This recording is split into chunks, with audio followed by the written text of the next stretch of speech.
Welcome to Gul Knowledge Hub. तो आज हम करने जा रहे हैं Hazrat Mohammad an embodiment of justice की एक्सरसाइज स्टूडेंट्स में ये है कि क्वेश्चन आंसर्स हम की बुक से लर्न कर लेते हैं, वर्ड्स मीनिंग की बुक से लर्न हो जाते हैं, वर्ड सिनोनिम्स भी लर्न हो जाते हैं, लेकिन जो ग्रामर होती है, ग्रामेटिकल जो थिंग्स होती हैं, ग्रामेटिकल जो कॉन्सेप्ट होते हैं, जब तक उनको क्लैरिफाई ना किया जाए तो वो क्रैमिंग हो जाती है, और क्रैमिंग जो होती है वो अक्सर जो है वो ख़त्म हो जाती है, इंसान भूल जाता है। तो इसलिए हमारा जो सबसे ज़्यादा फोकस है वो ग्रामेटिकल थिंग्स पे है। जैसे ही एक्सरसाइज किसी भी टॉपिक की शुरू होनी है तो हमने ग्रामेटिकली हर चीज़ को एवेल्यूएट करना है ताकि कॉन्सेप्ट जो है वो क्लियर हो जाए, क्योंकि it is a fundamental truth. ये एक फंडामेंटल ट्रूथ है कि जब हमें कोई सब्जेक्ट जो है वो बहुत अच्छा लगता है तो उसकी हमें अंडरस्टैंडिंग होती है, तो हम उसमें उसको मज़ीद पढ़ना चाहते हैं, लेकिन जैसे ही हमारे कॉन्सेप्ट क्लियर नहीं होते तो हम उस सब्जेक्ट से फ़रार हासिल करना शुरू हो जाते हैं। तो आज हम करने जा रहे हैं एक्सरसाइज। तो क्वेश्चन आंसर्स जो है you can learn from the key book, any की बुक से लर्न कर सकते हैं। तो अब हम देखते हैं कि ग्रामेटिकल टॉपिक्स कौन से हैं इसमें ग्रामर के लिहाज से कौन कौन सी चीज़ें हैं विच आर वेरी इंपॉर्टेंट, जो कि बहुत ज़्यादा इंपॉर्टेंट है और जिनको समझना भी ज़रूरी है, क्योंकि ग्रामेटिकल जो है वो कॉन्सेप्ट्स ग्रामर की बुक में होते हैं, लेकिन फिर ग्रामर की बुक में हम सिर्फ पढ़ सकते हैं, उनको समझ नहीं सकते। कंक्रीट, सबसे पहले page number 8, students open page number 8, concrete nouns and abstract noun. सबसे पहले हम आते हैं concrete noun and abstract noun. Concrete noun कौन सा होता है और एब्स्ट्रैक्ट नाउन कौन सा होता है? स्टूडेंट एक जो है वो आप समझ लें इस चीज़ को कि कंक्रीट जो है वो निकला है which have physical existence. Concrete which have physical existence, which have physical existence. Concrete noun कहते हैं इसम को, जो किसी चीज़, शख्स या जगह के नाम को कहते हैं, और फिजिकल एग्जिस्टेंस नाउन नाम है किसका? जिसकी फिजिकल एग्जिस्टेंस हो, like book, like white board, like markers, each and everything which have physical existence, जिसका वजूद हो, जिसको हम टच कर सके, this is called concrete noun. उसको कहते हैं हम कंक्रीट नाउन है, कंक्रीट से निकला है। And the second one is abstract noun.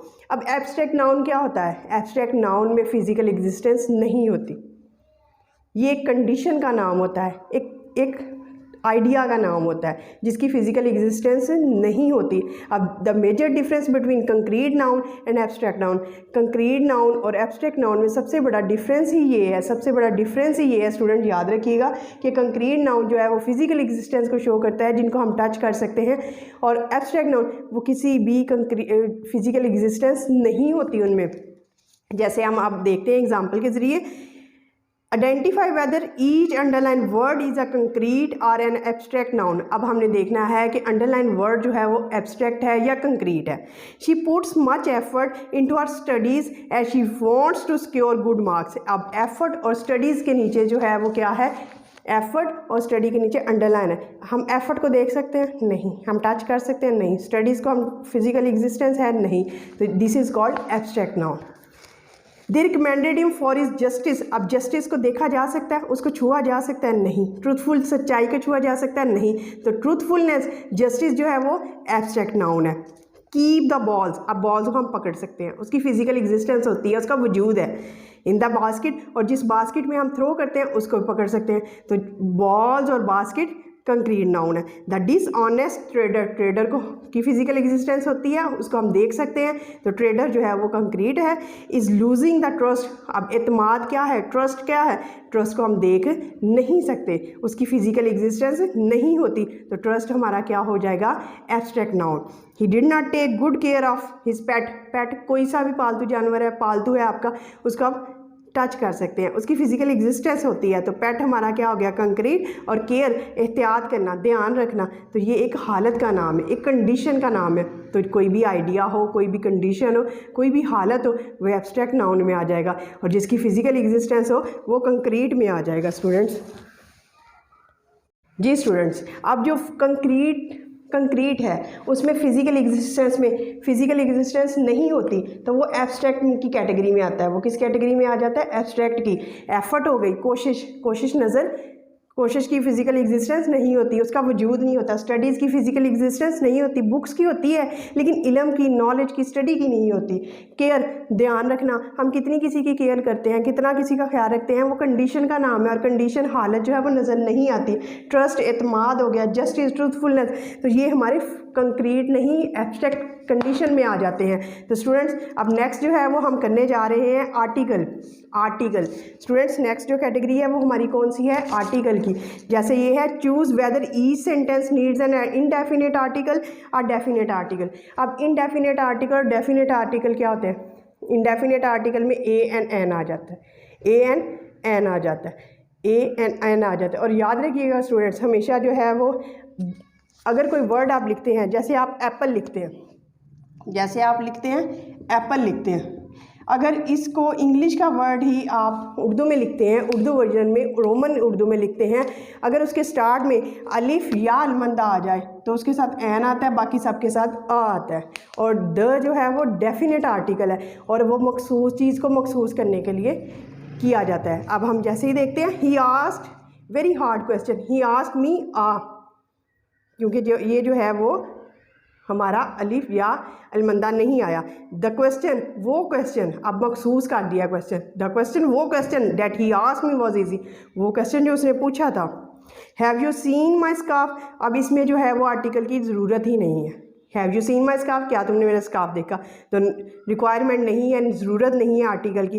Could you please pass me the Salt, salt, the salt, अब वो नमक मखसूस कर दिया गया तो द आना है। Is there a good restaurant, good restaurant, एक जो है वो, इसको अगर रेस्टोरेंट को हम उर्दू में लिखते हैं तो अलिफ भी नहीं आता और अलमंदा भी नहीं आता, तो आ आएगा। I have good friends, I have good friends, इसमें किसी आर्टिकल की ज़रूरत नहीं है, ना द की, ना अ की, ना एन की। द यूएई, अब यूएई क्या है? United Arab Emirates. अब यूनाइटेड अरब एमिरेट्स को जो है वो इंग्लिश में यूएई कहते हैं और यूएई के साथ हमेशा द लगता है। The American, the United states of America, United states of America के साथ द लगता है, यूएई के साथ द लगता है। I will see you in a week, एक हफ्ते में, वीक को अगर उर्दू में लिखे तो वाव आता है, अलिफ अलमंदा नहीं आता। आई एम ऑन वोकेशन, इसके साथ कोई आर्टिकल की ज़रूरत नहीं है। अब मेजर कॉन्सेप्ट स्टूडेंट्स समझने वाली बात है, noun phrase. Noun phrase, what is a noun phrase? अब नाउन फ्रेज होती क्या है? नाउन फ्रेज स्टूडेंट याद रखिएगा, नाउन फ्रेज ऐसी फ्रेज होती है 2 to 3 वर्ड्स का मजमूआ होता है, 2 to 3 वर्ड्स का मजमूआ होता है नाउन फ्रेज़ का, जिसमें नाउन का होना ज़रूरी है, जिसमें नाउन का होना ज़रूरी है। और नाउन से पहले या नाउन के बाद में कुछ वर्ड्स आते हैं जो उसको मॉडिफाई करते हैं और उनको मॉडिफायर कहते हैं। उनको क्या बोलते हैं स्टूडेंट्स? मॉडिफायर बोलते हैं। क्या बोलते हैं? मॉडिफायर। मॉडिफायर चेंज करने वाले, मॉडिफायर चेंज करने वाले, यानी कि ये नाउन के मीनिंग को चेंज कर देते हैं, ये नाउन के मीनिंग को चेंज करते हैं। या तो ये स्टार्टिंग में 2 to 3 वर्ड्स होते हैं या एंडिंग में 2 to 3 वर्ड्स होते हैं। अब नाउन फ्रेज़ की 3 कंडीशंस होती हैं। नाउन फ्रेज़ की कितनी कंडीशंस होती हैं? 3। या तो मॉडिफायर आएगा प्लस नाउन आएगा, यानी 2-3 वर्ड आएंगे जो नाउन को डिफाइन करेंगे। अभी हम इसको प्रैक्टिस भी करते हैं। या फिर क्या आएगा? नाउन प्लस मॉडिफायर आएगा, नाउन के बाद 2-3 वर्ड आएंगे जो नाउन के मीनिंग को करेंगे। या फिर क्या आएगा? प्रोनाउन प्लस मॉडिफायर आएगा। अब हम इसको, इस कॉन्सेप्ट को देखते हैं कि ये कॉन्सेप्ट है क्या। जैसे स्टूडेंट्स अब हम देखते हैं, इस पर पेज नंबर 11 है। Underline the noun phrases in the following sentence. This is an old fashioned hat. Old fashioned hat, hat जो है वो नाउन है और हैट कैसी है? ओल्ड फैशन, पुराने ज़माने की है। तो ओल्ड फैशन जो है वो मॉडिफायर है और हैट जो है वो नाउन है। तो इन दोनों का मजमूआ 3 वर्ड्स का ओल्ड फैशन्ड हैट, ये हो गया हमारी नाउन फ्रेज। वी डिस्कवर्ड फाहज प्लान। अब फाहज जो है वो नाउन है और फाहज प्लान एंड पे जो आ गया वो उसके मॉडिफायर है, उसको चेंज कर रहा है उसके मीनिंग को, कि फाहद के क्या? प्लान्स, फाहद के क्या? मंसूबे। तो ये नाउन फ्रेज़ है जिसमें नाउन पहले आया और मॉडिफायर बाद में आया। आ रोलिंग स्टोन, आ रोलिंग स्टोन, स्टोन जो है वो हमारा नाउन है, रोलिंग जो है वो क्या है स्टूडेंट्स? हमारा रोलिंग मॉडिफायर है। स्टोन कैसा है? लुढ़कता हुआ, नाउन के मीनिंग में इजाफा कर रहा है, नाउन के मीनिंग को मुतय्यन कर रहा है, तो ये हमारी नाउन फ्रेज़ है। नाउन फ्रेज़ है। The recent floods, the recent floods, flood क्या है? सैलाब, नाउन है। और कौन से फ्लड्स? रीसेंट, जो अभी आए हैं। तो रीसेंट फ्लड्स जो हैं वो हमारी नाउन फ्रेज़ है। एंड ओरल प्रेजेंटेशन, प्रेजेंटेशन क्या होती है? जो हम प्रेजेंटेशन किसी को भी देते हैं, कैसी प्रेजेंटेशन? ओरल है, यानी ज़ुबानी किसी ने दी है। तो ओरल प्रेजेंटेशन, ओरल जो है वो मॉडिफायर है, चेंज करने वाला है नाउन के मीनिंग को, और इन दोनों का मजमुआ क्या है? Noun phrase. तो नाउन फ्रेज़ स्टूडेंट्स ऐसा फ्रेज़ होती है, दो से तीन वर्ड्स का मजमुआ होता है जिसमें नाउन का होना ज़रूरी है। नाउन या तो मॉडिफायर के बाद में आएगा या मॉडिफायर से पहले आएगा।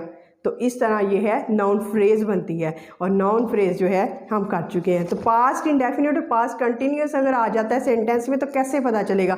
स्टूडेंट्स एक छोटी सी ट्रिक याद रखिएगा, स्टूडेंट्स एक छोटी सी ट्रिक याद रखिएगा। और ट्रिक ये है कि पास्ट इंडेफिनिट सेकंड फॉर्म, जैसे कॉल्ड हो गया, सेकंड फॉर्म हो गई, ये व्हेन के बाद आता है।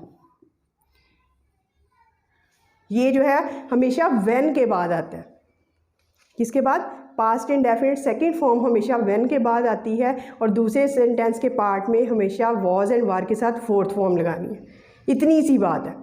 व्हेन वाले पार्ट में, व्हेन के बाद वाले पार्ट में आपने सेकंड फॉर्म लगानी है, यानी पास्ट इंडेफिनिट। और व्हेन के जो दूसरे वाला पार्ट है उसमें वॉज एंड वार के साथ फोर्थ फॉर्म आएगी। कैसे?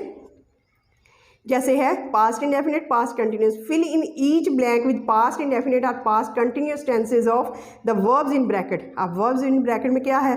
What dash you do when, when के बाद वाले हिस्से में हमने सेकंड फॉर्म लगा दी है, पास्ट कंटिन्यूस, कॉल से हो जाएगा कॉल्ड। और फर्स्ट वाले में व्हाट वर यू डूइंग, तुम क्या कर रहे थे, वॉज एंड वर के साथ हम लोगों ने फोर्थ फॉर्म लगानी है। I dash in the cafe, when, when वाले हिस्से में कॉल से हो जाएगा कॉल्ड, और पहले वाले में आई के साथ वॉज आएगा, आई वॉज सिटिंग। अब व्हेन फर्स्ट पार्ट में आ गया तो व्हेन के वाले पार्ट में अराइव्ड आ जाएगा, तो सेकंड वाले पार्ट में who was there. Shamsa was watching अब मूवी। अब शमसा के व्हेन शी हर्ड, और व्हेन के बाद वाले पार्ट में हम क्या लगाएंगे? Second form. We were playing tennis, हम टेनिस खेल रहे थे। When Javed hurt his ankle, जब जावेद को चोट लगी। तो जब भी पास्ट इंडेफिनिट आ जाए और पास्ट कंटिन्यूस का हो, दो चीज़ें हों, तो स्टूडेंट्स आप लोगों ने हमेशा याद रखना है कि व्हेन के बाद वाले हिस्से में, व्हेन के बाद वाले हिस्से में सेकंड फॉर्म आनी है, व्हेन के बाद वाले हिस्से में सेकंड फॉर्म आनी है। और सेकंड पार्ट में जो दूसरा हिस्सा होगा, सेकंड पार्ट होगा, सेकंड पार्ट होगा, तो सेकंड पार्ट में हमेशा पास्ट कंटिन्यूस टेंस यूज़ होना है। तो इस तरह स्टूडेंट्स ग्रामेटिकल जो टॉपिक्स हैं वो ग्रामेटिकल टॉपिक्स के ज़रिए हम ग्रामर को अच्छे से समझेंगे।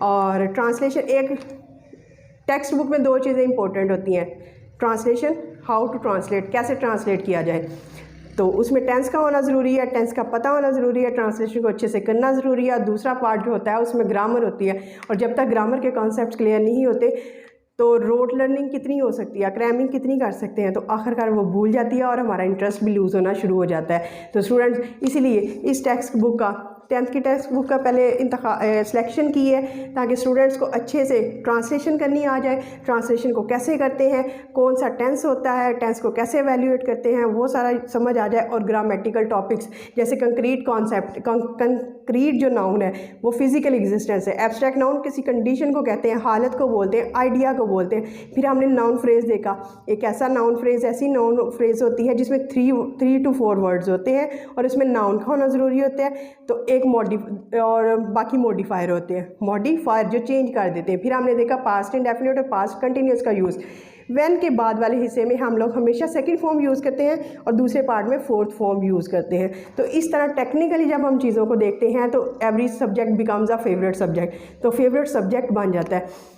तो इसलिए आपने आपका टास्क ये है कि आपने इनबॉक्स में मुझे ये बताना है, कमेंट सेक्शन में ये बताना है कि Hazrat Mohammad an embodiment of justice जो है उसमें पास्ट इंडेफिनिट के अलावा और कौन कौन सा टेंस यूज़ हुआ है, और कौन कौन सा टेंस यूज़ हुआ है। मेजर जो है मैं वो आपको बता रही हूँ कि पास्ट इंडेफिनिट यूज़ हुआ है एक्टिव में और पैसिव में। बाकी आपने कमेंट सेक्शन में ये बताना जिससे मुझे पता चलेगा कि आपकी अंडरस्टैंडिंग कितनी डेवलप हो चुकी है। अगर ये आप प्रैक्टिस कर लेते हैं तो I hope that you will get very good marks in your exams. If you like the video, kindly share and subscribe it. Thank you so much.